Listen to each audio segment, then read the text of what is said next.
আসসালামু আলাইকুম ছাত্রছাত্রী বন্ধুরা সবাইকে সালাম জানাচ্ছি এবং শুভেচ্ছা জানাচ্ছি যে আমাদের এই বন্ধের মধ্যে করোনার আতঙ্কে আমরা যখন সবাই গৃহবন্দী ঠিক সে সময়ে আমাদের ছাত্রছাত্রী বন্ধুদের জন্য পড়াশোনার জন্য আমরা নতুন আঙ্গিকে তোমাদের সামনে হাজির হচ্ছি। এটা তোমাদের অনেকখানি উপকার করবে আমার বিশ্বাস। তো আমরা কথা না বাড়িয়ে আমরা আমাদের লিসেনে যেতে চাই। তো আমাদের আজকের আলোচনার বিষয় হচ্ছে মাইগ্রেশন। তোমরা জানো সবাই যে ইউনিট 9 লিসন ফোর এবং এটা পুরাতন বই, অর্থাৎ পুরাতন এডিশনের বইয়ে ইউনিট 11 লিসন 4 হিসাবে রয়েছে। তো আমি পুরাতন এডিশনের বই থেকেই পড়াচ্ছি। তো তার পেজ নম্বর হচ্ছে 224 নম্বর। তো সবাই খুঁজলেই পেয়ে যাবে মাইগ্রেশন। তো মাইগ্রেশন চ্যাপ্টারটা আমরা পড়ার আগে আমাদের এখানে যে স্লাইডে 3টে ছবি দেখানো যাচ্ছে, this 3 pictures are telling the history. এটা হচ্ছে পৃথিবীর ছবি। পৃথিবীর চতুর্পাশে কিছু মানুষ হেঁটে যাচ্ছে। এটা একটা সিম্বলিক দ্বিতীয় তারকার পাখি খচিত একটা সন্ধ্যা বা রাত বেলায় মানুষ যাচ্ছে। এখানে পাখিরা মাইগ্রেশন করছে। তো মাইগ্রেশন মানে আসলে অভিবাসন, আমরা আস্তে আস্তে আরও জানবো। তো সেই বিষয় নিয়ে আজকে আমাদের আলোচনা, এবং আজকের আলোচনার বিষয়ে আমরা সমস্ত বিষয়টিকে আমরা খুব সংক্ষেপে একটু সামারাইজ করব, ফ্লোচার্ট আলোচনা করবো, এমসিকিউ কোশ্চেন অ্যান্ড অ্যান্সার দেওয়ার চেষ্টা করবো আমরা সবাই।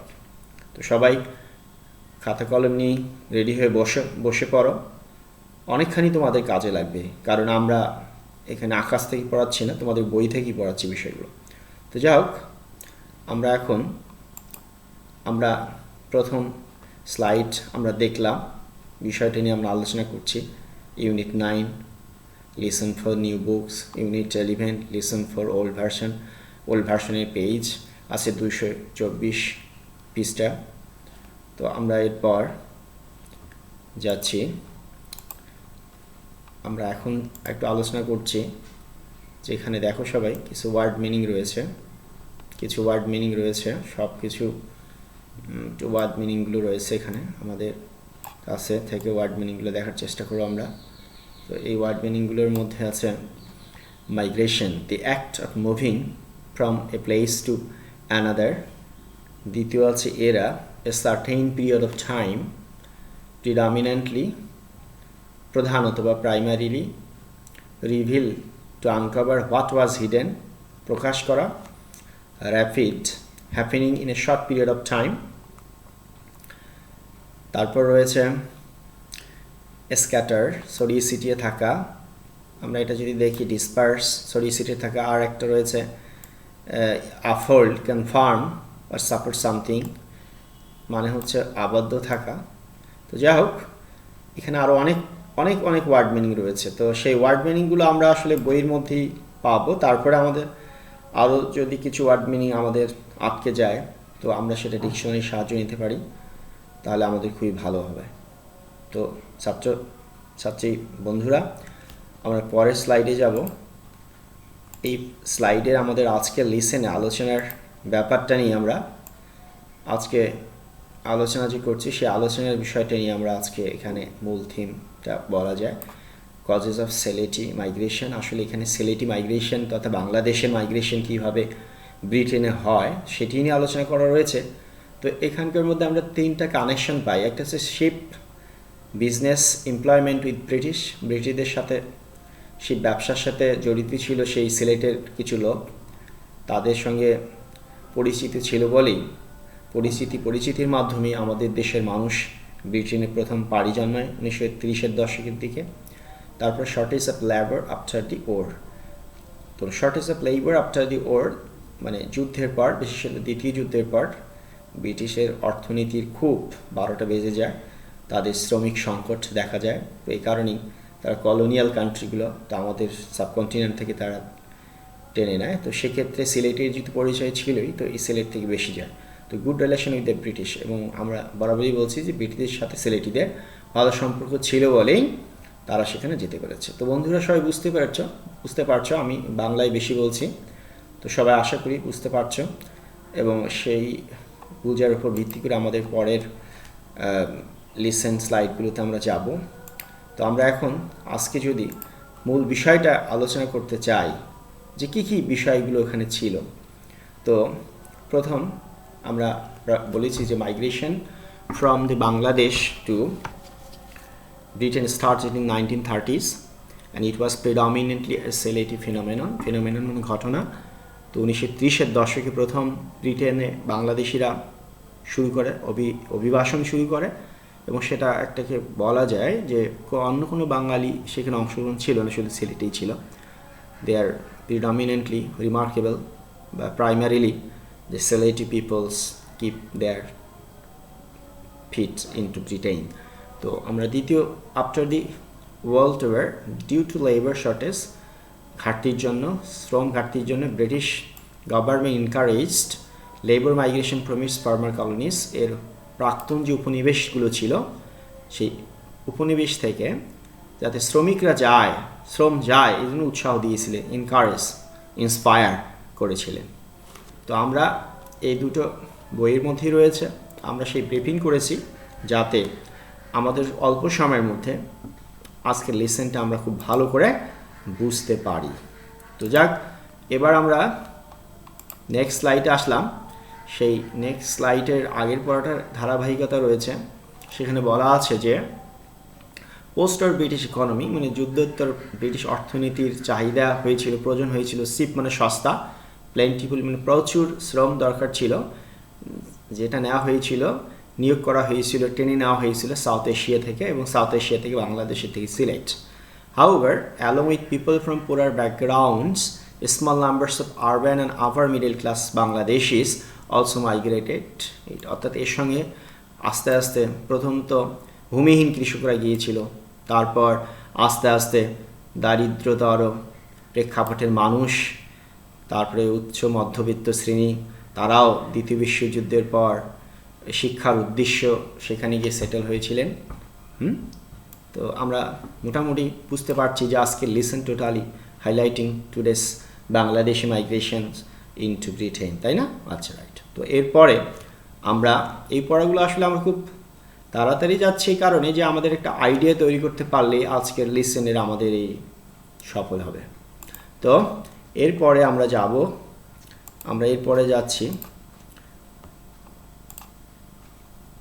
Third generation of Bangladeshi population, those born and bread. এই যে বর্ন অ্যান্ড ব্রেড একটা খুব ফ্রেজ, আমরা যখন আইডেন্টিটি দিতে যাই, নিজের পরিচয় দিতে যাই, তখন আমরা বলতে পারি born and bread in Dhaka. তো জন্মগ্রহণ এবং শিক্ষিত একটা বেটার ফ্রেজ, এবং অনেক বই ব্যবহার করা হয়, বিশেষ করে নভেল। তো dialogue in Britain's constitute half of the economy. তো third generation of Bangladeshi population, বাংলাদেশের পপুলেশন যার প্রথম গিয়েছিল, first generation, second generation, third জেনারেশনের রাজত্ব চলছে। তো থার্ড জেনারেশন তারা আসলে এখানেই জন্মগ্রহণ করেন, বেড়ে ওঠা, এবং আমাদের সেক্ষেত্রে অনেক বড় ব্যক্তি রয়েছে, উদাহরণ আমরা আস্তে আস্তে আসবো। তো কনস্টিটিউট গঠিত, বর্ন অ্যান্ড ব্রেড মানে হচ্ছে জন্মগ্রহণ এবং শিক্ষিত হওয়া। তাহলে এখানে আমরা বুঝতে পারছি যে এখানে কে আজ শিক্ষিত হয়, নতুন প্রজন্ম যারা রয়েছে, তা আগের যারা, তাদের মধ্যে টানের পার্থক্য রয়েছে। সেই পড়াগুলো আমাদের পরে আসতেছে। তো এরপর আমরা দেখব এই ভদ্রলোককে আমরা একটু দেখে নেই। তোমরা কি কেউ চেনো এনাকে? দেখো নামগুলো দেখে নাও, এনার নামগুলো দেখে নাও। এর নাম হচ্ছে আনোয়ার হোসেন চৌধুরী। ইনি কিন্তু বাংলাদেশের রাষ্ট্রদূত ছিলেন। তো এনার বাড়ি ছিল সিলেটের জগন্নাথপুর। তো সেখানে ক্লাস 7 যখন পড়েন, ঠিক সেই সময় তার বাবার সঙ্গে তিনি মাইগ্রেশন হয়েছিলেন। তো তিনি ফার্স্ট জেনারেশনের মধ্যেই পড়েন।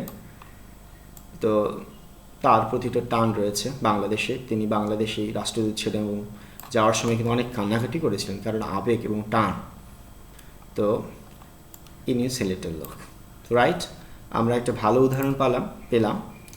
তো আমরা আসলে এখন দেখতেছি যে আমাদের লাস্ট, যদি খুব সংক্ষেপে আমরা আলোচনা করছি, the era of globalization and social networking like other diaspora communities, British Bangladeshis are also linked to their countries of origin by phone, mail, internet and televisions.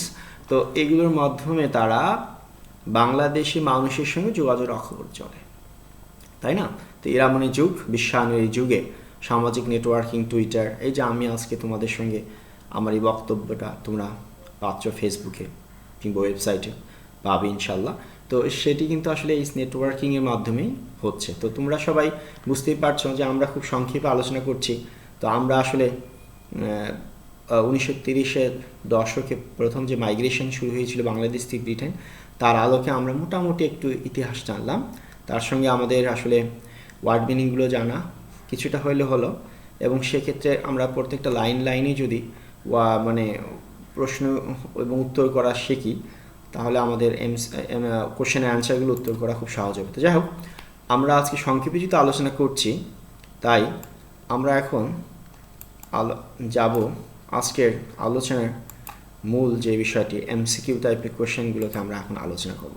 তো তোমরা দেখতেই পাচ্ছ যে এখানে হচ্ছে কোশ্চেন্স, এমসিকিউ কোশ্চেন্স। আমরা এখানে অনেকগুলো ওয়ার্ড পেয়েছিলাম।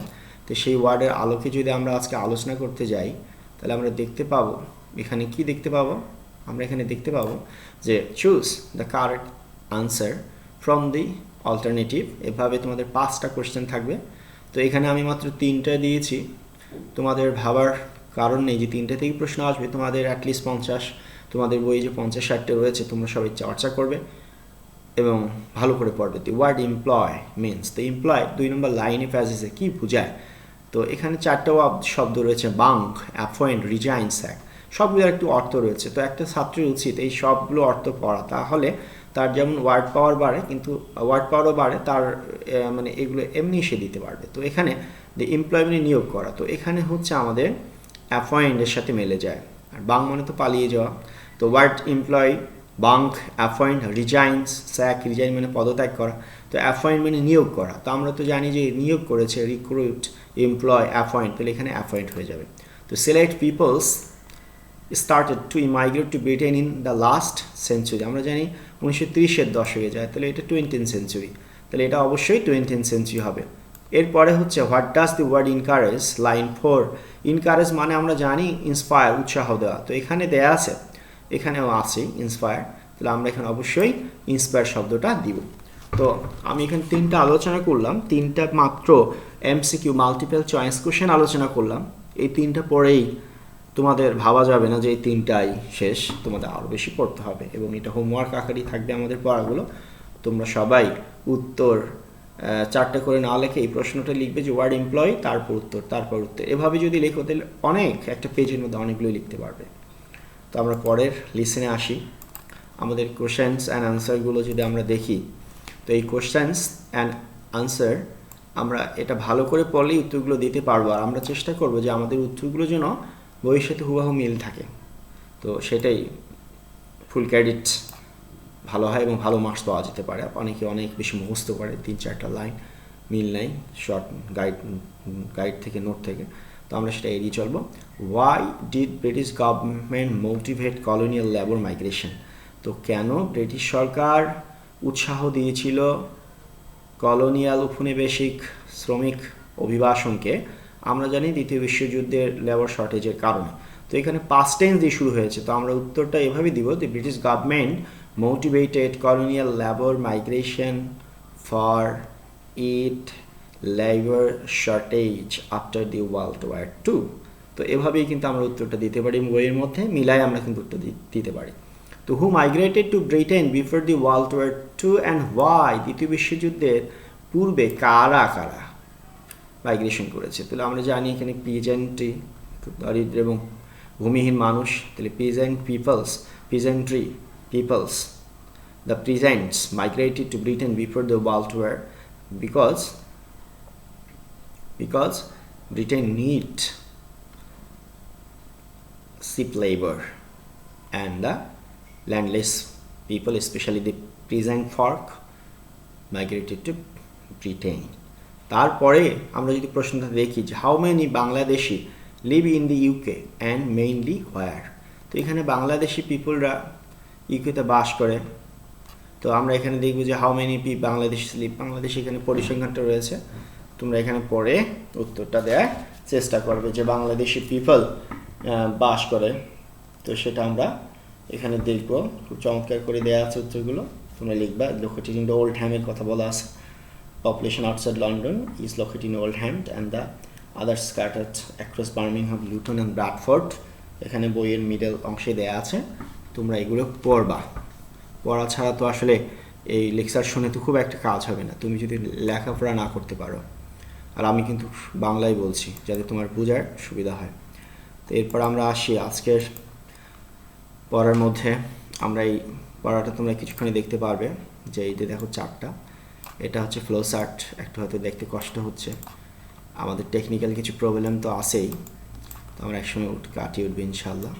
তো আমাদের এখানে ফ্লো চার্ট, তো এই ফ্লো চার্ট হচ্ছে কি যে আমাদের প্রথমে একটা দেয়া থাকে, তো মাঝে এরকম বক্স করে 5টা বক্স থাকবে, নাম্বারিং প্রথমটা দেয়া আছে, দ্বিতীয় বক্স থেকে নাম্বারিং করতে করতে আমরা 6 পর্যন্ত যাব এবং আমরা সবাই এটা উপর কলসির মতো উপর তৃতীয় চতুর্থ এভাবে নিচে লিখব।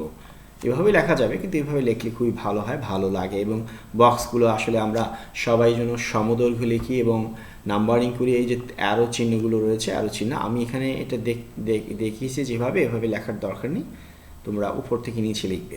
তো এখানে প্রশ্ন হচ্ছে based on your reading the passages, তোমার প্যাজেসটি পড়ার ভিত্তি করে make short notes in each of the boxes, প্রত্যেকটা বক্সে একটা শর্ট নোট লিখো, হ্যাঁ, showing the reasons of migration of Bangladeshis to Britain from the first generation to third one, তো প্রথম জেনারেশন থেকে তৃতীয় জেনারেশন। তো আমরা এই প্রশ্নটা এটা যদি জেনারেশন উল্লেখ না করে তাও কিন্তু প্রশ্ন হচ্ছে এবং একটা দেয়া আছে employment of illiterates and landless farmers by British ship companies, British ship companies দ্বারা নিয়োগকৃত অশিক্ষিত এবং ভূমিহীন কৃষক, যাদের প্রথম কিছুই ছিল না তারাই প্রথমে যায়, তারপর তো বড় লোকরাও যাওয়া শুরু করে, rich and middle upper class. তো যাই হোক, আমরা এই প্রশ্নে যখন উত্তর দিব তখন আমরা এই বক্সগুলোতে কখনো একটা পূর্ণ সেন্টেন্স লিখব না এবং প্রথম সেন্টেন্সের সঙ্গে মিল করে আমরা সবগুলো সেভাবে লেখার চেষ্টা করব। এবং সেখানে যদি একটা পয়েন্ট শর্ট থাকে যেমন এখানে আছে, তো সেক্ষেত্রে আমরা তারই ধারাবাহিকতাকে আশ্রয় করে কল্পনাকে গ্রহণ করব। তো আমরা সবাই এখানে নাউন ফর্মে শুরু হয়েছে, তো আমরা নাউন ফর্মে দেওয়ার চেষ্টা করব। তো আমি এখানে যেখানে বসে বসে লিখলাম, তো প্রথমটা যদি employment of illiterate and landless farmers by, তো দ্বিতীয়টা আমরা দিতে পারি নাউন দিয়ে, তাহলে এনকারেজমেন্টস বাই ব্রিটিশ গভর্নমেন্ট, এটা 2 নম্বর দিতে পারি। তারপরে তৃতীয় নম্বর কি দিতে পারি, তৃতীয় নম্বরটা আমরা দিতে পারি ডিমান্ডস অফ প্লেন্টিফুল লেবার, তাহলে ডিমান্ড শব্দটাও কিন্তু নাউন থাকলো। তারপরে যদি আমরা 4 নম্বরটা যাই পিপলস হেল্পিং ইচ আদার, তো এটা হচ্ছে আসলে নেটওয়ার্কিং এর মতো কাজ, এটা আরও অন্যভাবে দেওয়া যেতে পারে, তো আমরা নিলাম এভাবে যে people helping each other, specially ছেলেটি, তো পিপলস হেল্পিং ইচ আদার তৃতীয় নম্বর। আর যদি 4 নম্বর দেই তাহলে হচ্ছে ব্রিটিশ কলোনিয়াল প্রেফারেন্সেস, সরি না এটা 4 নম্বর হবে না, এটা হচ্ছে সবার শেষে, তো আমি 4 নম্বরটা আসতেছি, 4টা পিপল হেল্পিং ইচ আদার 4 নম্বর, আর ফর হায়ার এডুকেশন সের জন্য 5 নম্বর, for higher education and British colonial preference. তো আমরা যদি আবার বলি, the encouragement by British government, তারপর রয়েছে ডিমান্ড অফ প্লেন্টিফুল লেবার, তারপরে হচ্ছে পিপলস হেল্পিং ইচ আদার, তারপরে হচ্ছে ফর হায়ার এডুকেশন এবং সর্বশেষ ব্রিটিশ কলোনিয়াল প্রেফারেন্সেস, এবং সবগুলো বইয়ের মধ্যে রয়েছে।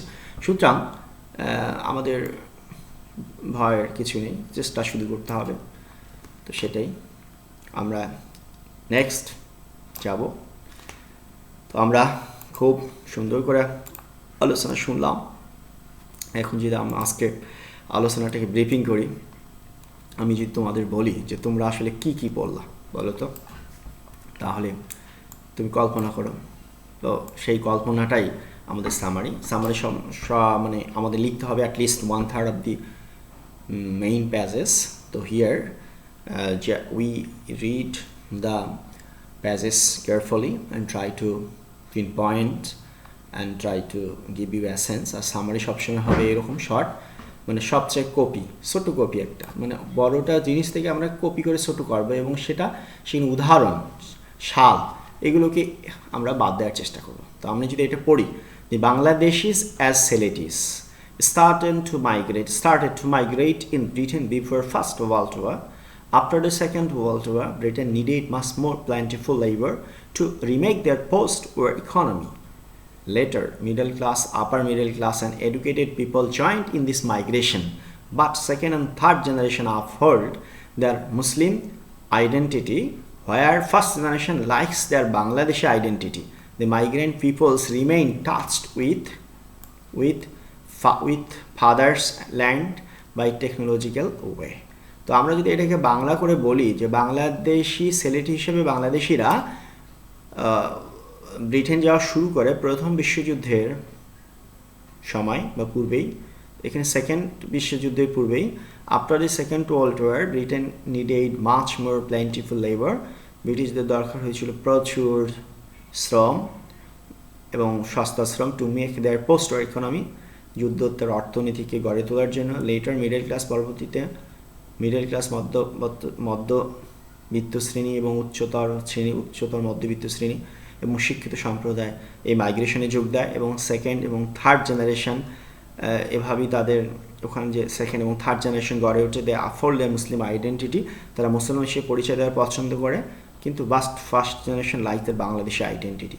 কিন্তু প্রথম প্রজন্ম ডক্টর আনোয়ার চৌধুরী বা তার বাবা এরকম মতো যারা রয়েছেন তারা তাদের প্রথম পরিচয়টা দিতে পছন্দ করেন। The migrant peoples remain touch with fatherland, পিতৃভূমির সাথে, বা মাদারল্যান্ড আমি বলি, ফাদারল্যান্ড বলেছি, বাই টেকনোলজিক্যাল ওয়ে, প্রযুক্তিক পদ্ধতি প্রয়োগ করে। তো আমরা এটা খুব চমৎকার একটা লিখেছি, আমার মনে হচ্ছে তোমাদের ভালো লাগবে। এটাও লিখতে পারো, তোমরা নিজের মতো লিখতে পারো এবং তোমরা অবশ্যই দেখাবে। যখন আমাদের সঙ্গে আবার দেখা হবে, তখন তোমাদের সঙ্গে আবার কথা হবে, তখন আমরা এই জিনিসগুলো আলোচনা করব। তো যাক, আজকে যদি আমরা যে বিষয়গুলো আলোচনা করলাম আর হোমওয়ার্কের ক্ষেত্রে যদি আমরা আজকে আসি, তো আমি অবশ্যই এমসিকিউ রিডিং দিলাম 10 কোশ্চেন্স উইথ আনসার। তোমাদের বইয়ের যে 2 নম্বরে যে 10 কোশ্চেন্স রয়েছে অনেকগুলো, অ্যাটলিস্ট 10টা প্রশ্ন তোমরা তোমাদের বই থেকে পড়বা, লিখে রাখবে। ফ্লোচার্ট আমি একটা করলাম, তোমাদের বই হয়তো আরও ফ্লোচার্ট রয়েছে, সেখান থেকেই তোমরা করবে। সামারি করলাম। তো আমাদের এই আইটেমগুলি কিন্তু পরীক্ষায় থাকবে। তো আমি আশা করি তোমাদের খুব ভালো লাগলো এবং আসলে তোমরা এটা পড়ে একটা ইনস্ট্রাকশন, নির্দেশনা পাচ্ছ এবং এটা হচ্ছে তোমাদের সাথে আমাদের একটা যোগাযোগের উপায় হচ্ছে। এবং তোমরা অনেক সময় কোনো প্রশ্ন থাকলে ফোনে জানাবে, ফোন নম্বর অনেকেই কাছে রয়েছে। তো সবাই ভালো থাকো এবং এই করোনা থেকে সাবধানতা অবলম্বন করো। করোনা আসলে ছোঁয়াচে বটে, কিন্তু খুব আতঙ্কিত হওয়া যাবে না। আতঙ্কিত হলে আমাদের রোগ প্রতিরোধ ক্ষমতা কমে যায়। তো আমরা সবাই সতর্ক থেকে মোকাবিলা করব, যার যার ধর্ম অনুযায়ী স্রষ্টাকে ডাকবো। আর আজকে রমজান, এই রমজানের শুভেচ্ছা থাকলো তোমাদের। সবাই রোজা আছো, হয়তো আরও ভালো লাগবে, স্রষ্টার সঙ্গে কানেকশন তৈরি হবে। এর মধ্যে তোমরা লেখাপড়াটা ভুলে যেও না। তো সবাইকে আমি ধন্যবাদ জানিয়ে, সালাম জানিয়ে, এক বুক ভালোবাসা জানিয়ে, ছাত্রছাত্রীদের মঙ্গল কামনা করে এবং করোনামুক্ত বাংলাদেশ এবং বিশ্ব, এই প্রত্যাশায় আজকে আমি আমার বক্তব্য এখানেই শেষ করছি। আল্লাহ হাফেজ।